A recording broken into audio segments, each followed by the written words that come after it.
Kujtesa e shtypur, një ekspozitë tematike historike kushtuar rrugëtimit të shtypur shqiptar në periudhën 1883-1944 është prezantuar për herë të parë në vendin tonë, duke u ndalur në qytetin e Ersekës. Kjo ekspozitë vjen në kujdesin e studiuesit Niko Kotheria dhe sjell për publikun materiale të rralla që pasqyrohen zhvillimin e shtypit shqiptar ndër dekada. Historia e shtypit shqiptar nisi që në vitin 1848 me botimin e gazetës L'Albanese d'Italia nga Jeronim Derada, duke krijuar më pas me qindra organe shtypit të botuara brenda dhe jashtë vendit. Këto botime kanë luajtur një rol të rëndësishëm në përhapjen e ideve patriotike, ndikime politike dhe përpjekjeve për pavarësi, duke shërbyer si burim frymëzimi dhe krenarie për shqiptarët. Në këtë ekspozitë janë përfshirë materiale origjinale nga periodik të botuar në vende të ndryshme si Italia, Anglia, Franca, Egjipti, Turqia, Shtetet e Bashkuara të Amerikës dhe vende të tjera, por edhe në qytete shqiptare si Shkodra, Tirana, Korça, Vlora, Pogradeci e shumë të tjerë. Pjesë e kësaj fotografie, dokumenta, kupona abonimi, zarfa dhe elemente tjerë autoteknik që dëshmojnë historinë e shtypit. Studiuesi Niko Kotheria tregon rëndësinë e kësaj ekspozite si një mënyrë për të rikthyer në vëmendje vlerat e shtypit të hershëm shqiptar dhe figurat që kontribuan në ndërtimin e tij.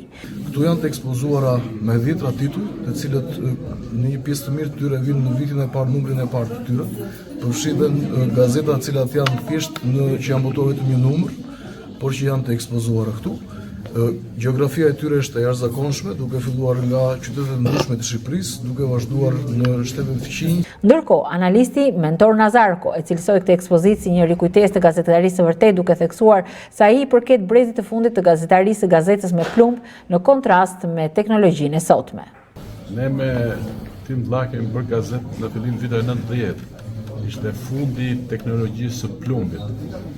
Pastaj ishte teknologji digjitale, por këto më duke më të bukura ato, se sa ato gazeta që kemi bërë ne tek kombinati poligrafik kanë më shumë emocion, kanë më shumë energji kombëtare dhe natyrisht edhe janë edhe më estetike. Nga ana e tij, kryetari i Bashkisë së Ersekës, Erion Isaj, u shpreh se kjo ekspozitë është një rikthim tek rrënjët e themelit të shtypit të shkruar shqiptar, duke vlerësuar kontributin e brezave që ndërtuan traditën e gazetarisë në periudha të ndryshme historike. Kolonja është gjithmonë një surprizë, të shohësh për këtë etje, për dije, për informim, për mendim, për fjalë, për vendimarrje, për zgjim të kolonjarëve, unë mendoj që nuk ka një hapësirë tjetër në Shqipëri që të vendosur në atë kohë, në atë rrethan, të jetë kaq e bukur dhe kaq charmante. Ekspozita Kujtesa e shtypur përfshin dhe tituj të rëndësishëm të shtypit shqiptar si Flamuri i Arbrit, Albania, Drita, Koha, Posta e Shqipnisë e shumë të tjera, duke sjellë një pasqyrë të plotë të zhvillimit të mediave shqiptare deri në fund të luftës së dytë botërore.